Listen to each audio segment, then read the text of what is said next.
दोस्तों, मध्य प्रदेश का कोई भी एग्ज़ाम हो, चाहे एमपीपीएससी हो या कोई अन्य एग्ज़ाम पीईवी के द्वारा लिया जाता हो, हर एक एग्ज़ाम में नर्मदा नदी से क्वेश्चंस जरूर बनते हैं। नर्मदा के अपवाह तंत्र से क्वेश्चन बनते हैं।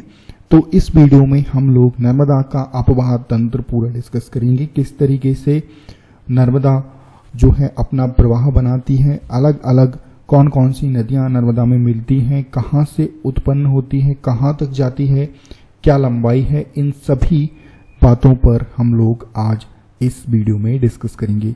अगर नर्मदा नदी से संबंधित कोई भी क्वेश्चंस इन फ्यूचर आपके एग्जाम में आता है तो वो इस वीडियो को देखने के बाद आपसे छूटेगा नहीं, आप उसको गलत नहीं करेंगे।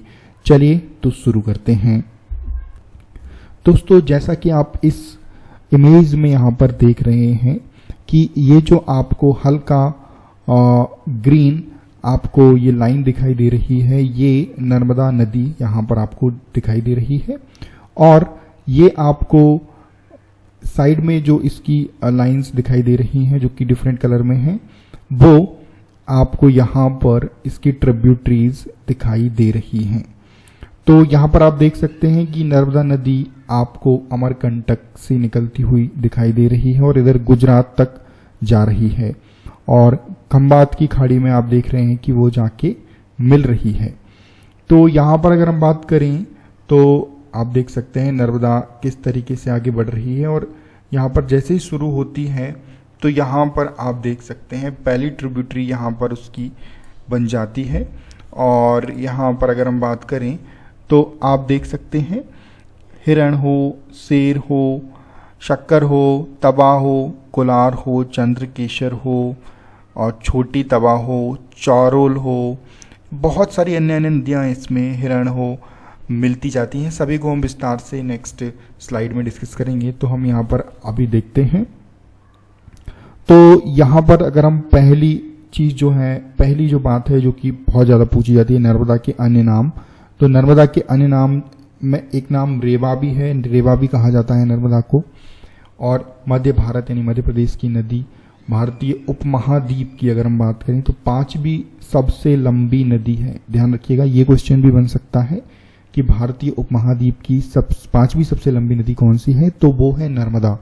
नर्मदा नदी पांचवी सबसे लंबी नदी है। यहाँ पर बात करें तो गोदावरी नदी और कृष्णा नदी के बाद भारत के अंदर बहने वाली तीसरी सबसे लंबी नदी है। तो यहाँ बात करें तो भारत के अंदर, सिर्फ भारत के अंदर की बात करें तो गोदावरी और कृष्णा के बाद ये तीसरी सबसे लंबी नदी है। मध्य प्रदेश राज्य में इसके विशाल योगदान के कारण इसे मध्य प्रदेश की जीवन रेखा भी कहा जाता है। तो याद रखिएगा, मध्य प्रदेश में इसका बहुत बड़ा योगदान है।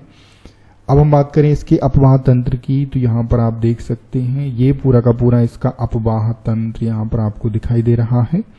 ये खंबात की खाड़ी में जाके यहाँ पर मिल जाती है, और ये जो आपको दिखाई दे रहे हैं ये डैम्स के निशान हैं। यहाँ पर ये देख सकते हैं, ये देख सकते हैं, ये और ये यहाँ पर ये सारे के सारे, और एक बड़ा डैम ये सरदार सरोवर डैम है ना।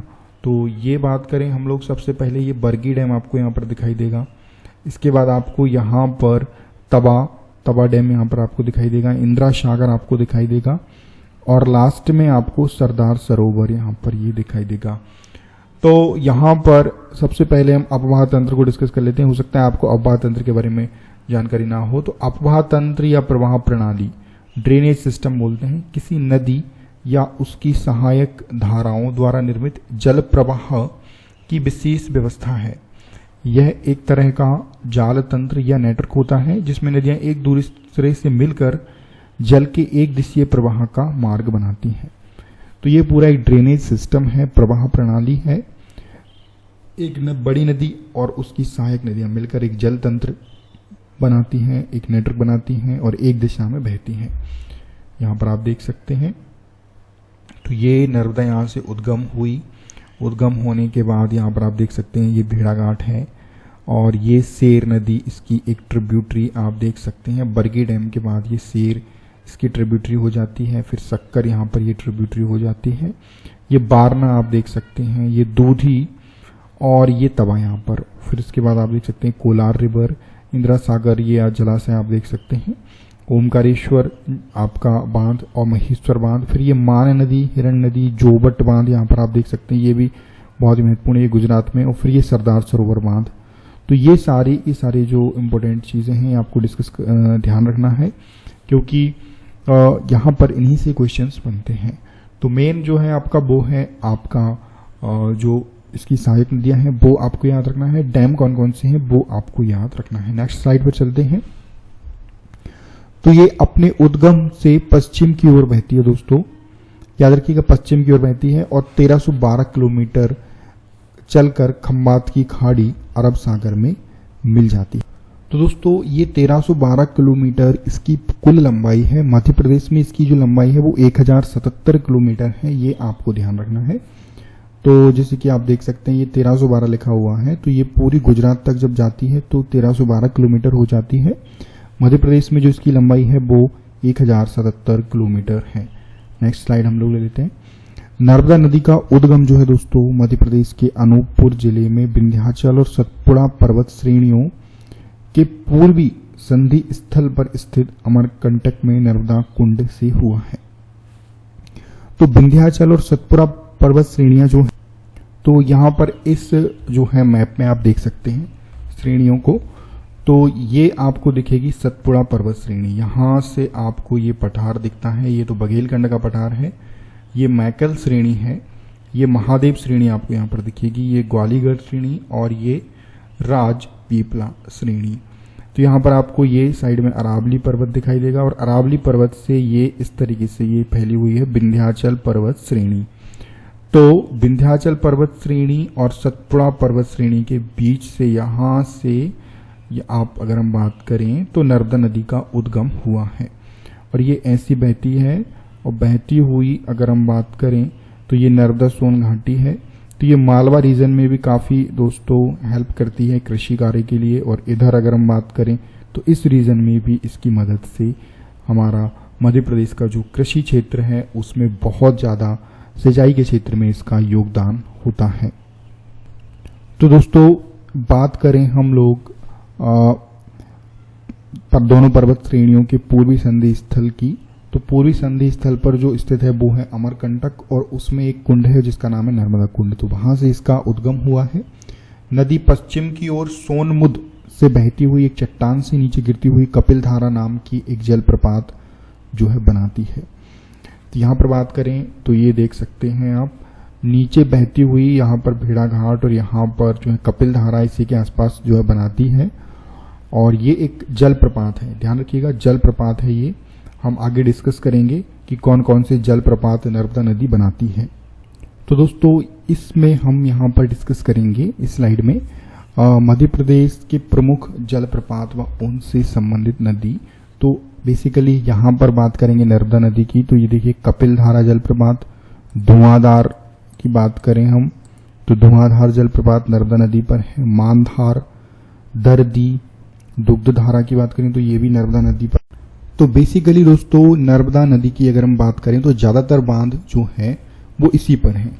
कपिलधारा, धुआंधार, मानधार, दर्दी, दुग्धधारा, सहस्त्रधारा, पुनास, खड़ा, ये सारे जो बांध हैं ये नर्मदा नदी पर हैं। और दो ही बांध यहाँ पर जो आपको अलग दिखाई देंगे जैसे टॉस और भालकुंड, ये बेतवा नदी पर हैं और बाकी सारे नर्मदा नदी पर हैं। तो आपको ध्यान रखना है कपिलधारा हुआ, मानधारा हुआ, धुआंधारा हुआ, दुग्धधारा, सहस्त्रधारा और धारा जिसमें लगा हुआ है वो सारे नर्मदा नदी पर हैं। खड़ा की बात करें तो ये भी, पुनास है ना, दर्दी और मानधार ये भी नर्मदा नदी पर हैं। नेक्स्ट स्लाइड हम लोग डिस्कस करते हैं। तो ये देखिए यहाँ पर कुछ नदियों को दिया गया है। तो यहाँ पर बेसिकली यहाँ पर इस वीडियो में तो हम बेसिकली नर्मदा की बात कर रहे हैं। तो देखिए इस तरीके का अववाह तंत्र है जिसमें कई सारी नदियाँ नर्मदा से आके मिलती हैं। बेतवा की बात करें तो बेतवा तो यमुना में मिलती है हमीरपुर में और ये पूरा नर्मदा नदी का अववाह तंत्र है। यहाँ पर आप देख सकते हैं नर्मदा नदी और इसमें कई सारी नदियाँ दी गई हैं जिसमें सिंध, कूनो, यहाँ पर आप देख सकते हैं ये काली सिंध, चंबल रिवर। तो ये मध्य प्रदेश की नदियों के हिसाब से आपको देखने के लिए महत्वपूर्ण है। आगे हम अलग अलग नदियों की बात करेंगे तो उसके अववाह तंत्र में भी मध्य प्रदेश की पूरा जो नदी सिस्टम है उसको डिस्कस करेंगे। तो उसमें अलग अलग नदियों का भी डिस्कशन करेंगे, तो उसमें आपको विस्तार से इसके बारे में जानकारी देंगे। आगे आ जाते हैं रिवर मैप के बारे में। तो ये नर्मदा नदी यहाँ पर आप देख सकते हैं, अनूपपुर से निकल कर ये इस तरीके से आगे बढ़ी है। फिर बांधों की बात करें दोस्तों, तो बेसिकली ये बरगी बांध हो गया, ये तवा, ये ओमकारेश्वर, ये ओमकारेश्वर नर्मदा सागर यहाँ पर, और ये महेश्वर, ये सरदार सरोवर। तो ये बांध आपको महत्वपूर्ण याद रखना है। कुछ क्वेश्चंस हमेशा होते हैं लोगों के जो गूगल करते हैं, तो how many tributaries does Narmada river have, तो नर्मदा रिवर की कितनी सहायक नदियां हैं।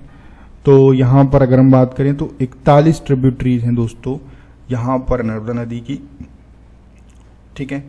और 41 ट्रिब्यूटरीज, 8 जो हैं इंपॉर्टेंट ट्रिब्यूटरीज हैं।